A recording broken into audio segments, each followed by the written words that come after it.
நம்முடைய ஆண்டவரும் இரட்சகரும் கர்த்தருமாகிய இயேசு கிறிஸ்துவின் நாமத்தினாலே இந்த காலை வேளையில உங்களுக்கு வாழ்த்துதலையும் வணக்கத்தையும் ஸ்தோத்திரங்களையும் கூறிக்கொள்கிறேன்.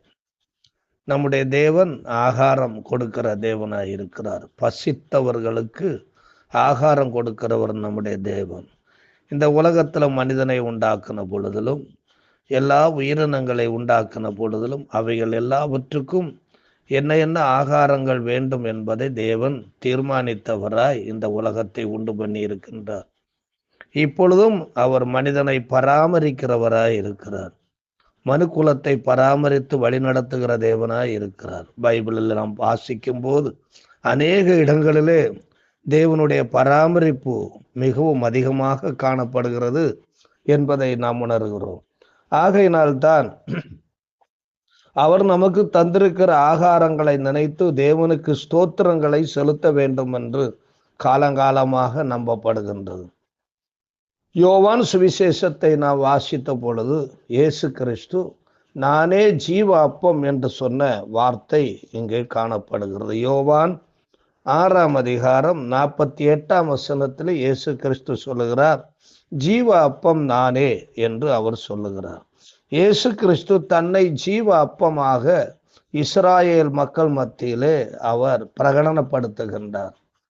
இயேசு கிறிஸ்து அப்பம் சார்ந்து சில விஷயங்களை பைபிளிலே அவர் குறிப்பிட்டிருக்கின்றார்.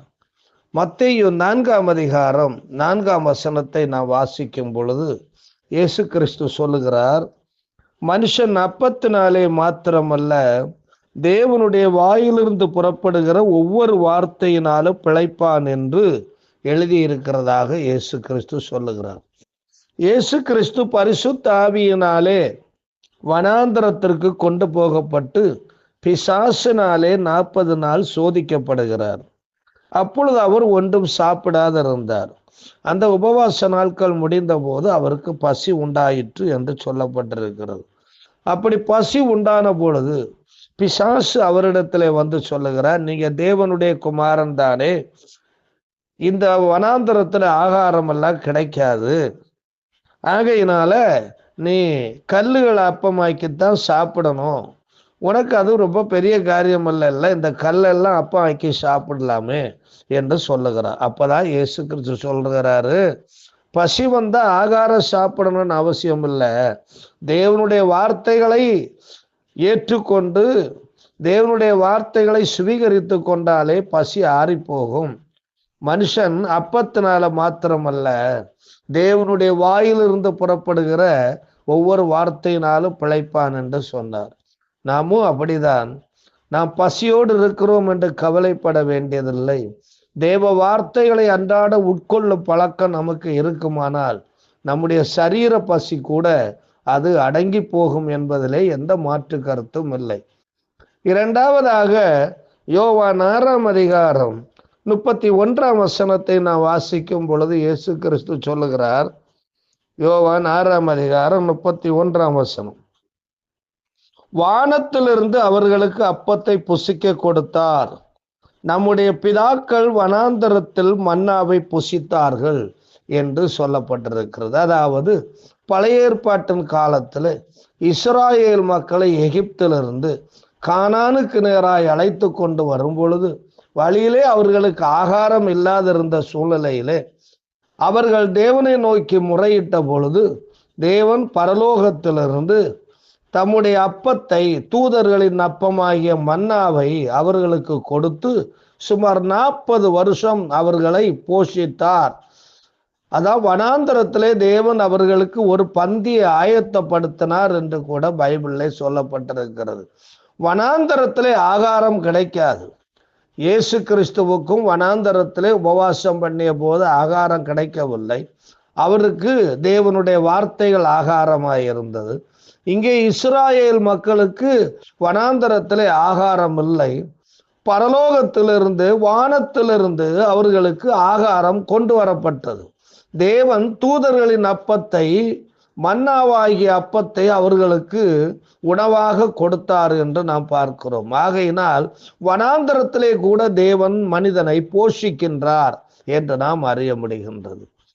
அடுத்தபடியாக நாம் பைபிள் வாசிக்கும் போது இதே யோவான் 6ஆம் அதிகாரம் 48ஆம் வசனத்திலே நான் வாசிக்கும் பொழுது இயேசு கிறிஸ்து சொல்லுகிறார், நானே ஜீவ அப்பம் என்று சொல்லுகிறார்.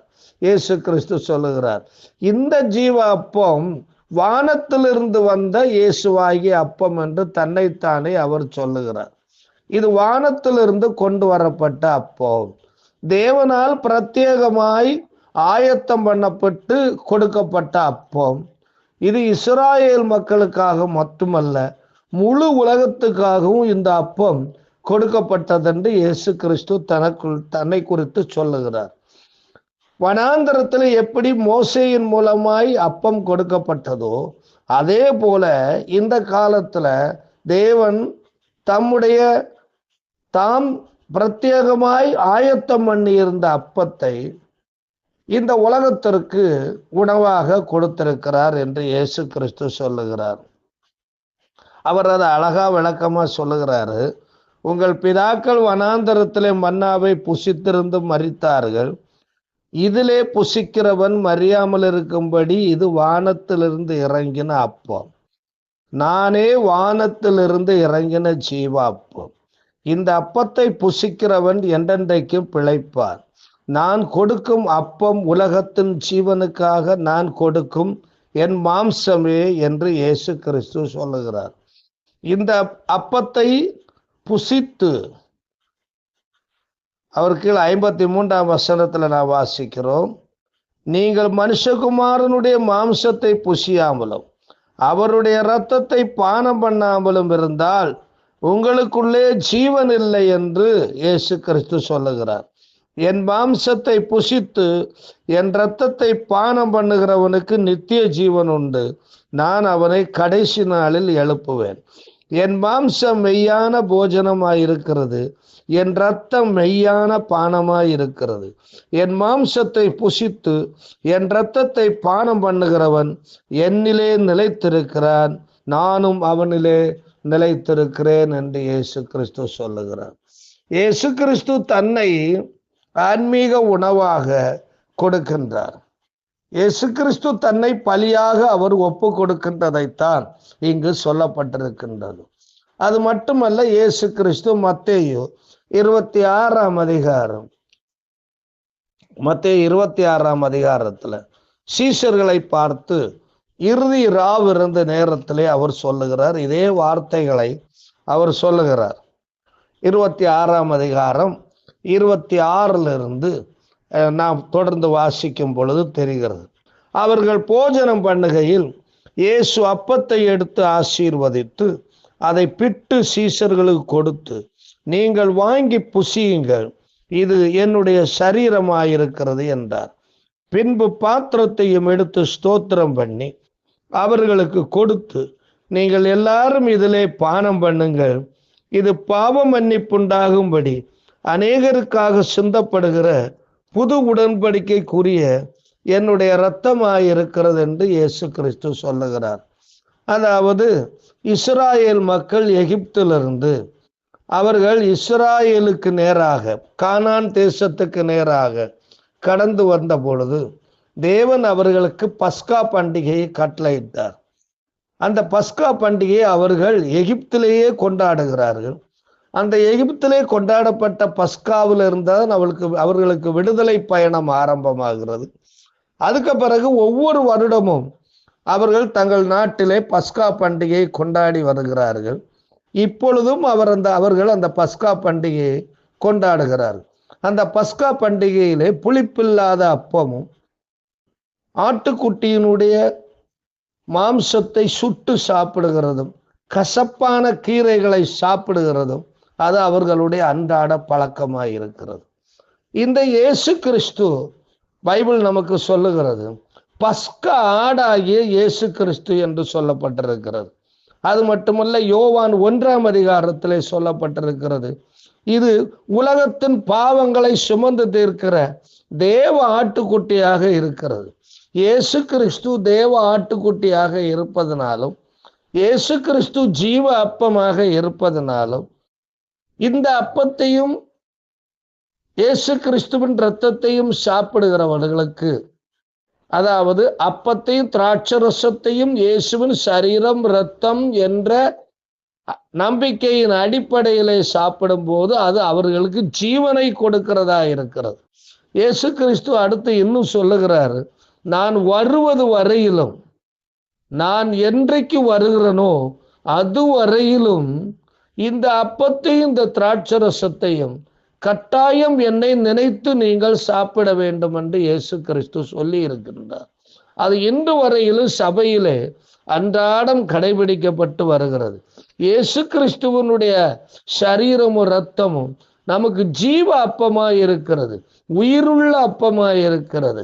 மன்னா உயிருள்ள அப்பம் அல்ல, இயேசு கிறிஸ்து நமக்கு உயிருள்ள அப்பமாக இருக்கிறார். ஆகையினாலே இந்த அப்பத்தை நாம் சாப்பிடும் போது நமக்குள்ளே ஜீவன் உண்டாயிருக்கும். அது மட்டுமல்ல, யோவான் 4ஆம் அதிகாரம் 34ஆம் வசனத்தில் இயேசு கிறிஸ்து பிதாவின் விருப்பத்தை செய்வது போஜனத்துக்கு சமம் என்று கூறியிருக்கின்றார். வாசிக்கின்றோம், இயேசு அவர்களை நோக்கி, நான் என்னை அனுப்பினவருடைய சித்தத்தின்படி செய்து அவருடைய கிரியை முடிப்பதே என்னுடைய போஜனமாயிருக்கிறது என்று இயேசு கிறிஸ்து சொல்லி இருக்கின்றார். நம் தேவன் நமக்கு அசைன் பண்ணின பணிகளை நாம் சரியாக கிரமமாக ஒழுங்காக செய்து முடிப்பது நம்முடைய திருப்தியான வாழ்வுக்கு அடிப்படையான ஒரு உணவாக அது காணப்படுகிறது. தேவ விருப்பத்தை செய்து நிறைவேற்றவே கர்த்தராகிய இயேசு கிறிஸ்து வந்தார். தேவனுடைய விருப்பத்தின் அடிப்படையில் தான் அவர் இந்த பூமிக்கு திரும்பவும் வரப்போகிறார். அவருடைய ராஜாங்கத்தை இந்த பூமியிலே நிலைநிறுத்த போகிறார். அவருடைய விருப்பத்தை தொடர்ந்து அவர் செய்து கொண்டே இருப்பது, அது நான் அன்றாடம் உணவு சாப்பிடுவது போல நாமும் அதே மாதிரி ஆண்டவர் நமக்கு அப்பத்தை தந்திருக்கிறார், தந்து கொண்டிருக்கிறார். அவருடைய ஜீவ அப்பம் நமக்குள்ள இருக்கிறது. அதை கொண்டு தேவன் நமக்கு அசைன் பண்ணி இருக்கின்ற அவருடைய காரியங்களை ஒவ்வொன்றும் நாம் அடிபிறலாமல், வழி விலகாமல், நேர் வழி நின்று அவைகளை நாம் செய்து நிறைவேற்றும் போது அவருடைய ராஜ்யத்திலே சென்று சேருவதற்கு அது ஒரு மிகவும் வழியாக அமைகின்றது, ஏதுவாக அமைகின்றது. அன்பு நிறைந்த ஆண்டவரே, இந்த காலை வேளையில உண்மை நாங்கள் ஸ்தோத்திரிக்கிறோம். ஜீவ அப்பத்தை எங்களுக்கு கொடுத்திருக்கிறீர். இதை நாங்கள் ஆண்டவரே உண்டு எப்பொழுதெல்லாம் நாங்கள் ஆண்டவரே அப்பமும் திராட்சரசமும் எடுக்கிறோமோ அப்பொழுதெல்லாம் இயேசு எங்களுக்காக மரித்தார், இயேசு எங்களுக்காக அடக்கம் பண்ணப்பட்டார், இயேசு எங்களுக்காக உயிர்த்தார், இயேசு எங்களுக்காக பரலோகத்துக்கு ஏறி போயிருக்கிறார், இயேசு எங்களுக்காக வரப்போகிறார், இயேசு எங்களை அழைத்து கொண்டு போகிறார் என்ற நம்பிக்கையின் அடிப்படையிலேயே நாங்கள் அவ்விதமாய் வாழ நாங்கள் அழைக்கப்பட்டிருக்கிறோம். ஆண்டவரே, இந்த நம்பிக்கையை நாங்கள் விட்டு விடாதபடிக்கு அன்றாடம் தேவ ஆண்டவரை ஆலோசனைகளுக்கு கீழ்ப்படிந்து உம்முடைய ஆண்டவரை நீர் எங்களுக்கு அசைன் பண்ணி இருக்கிறவைகளை நாங்கள் அன்றாட செய்து உம்முடைய ஆண்டவரே விருப்பத்தை நிறைவேற்றி நாங்கள் எங்களுக்குள்ளே திருப்தியான வாழ்க்கை வாழ எங்களுக்கு உதவி செய்யும். உம்முடைய போஜனம் எங்களுக்கு ஆரோக்கியமாகவும், எங்களுக்கு ஜீவனாகவும், எங்களுக்கு பலனாகவும், எங்களுக்கு ஆசீர்வாதமாகவும், எங்களுக்கு நன்மையாகவும் இருப்பதற்காய் உமக்கு ஸ்தோத்திரம். இயேசு கிறிஸ்துவின் மூலம் கேட்கிறோம் இரக்கம் நிறைந்த பரமபிதாவே, ஆமென். God bless you.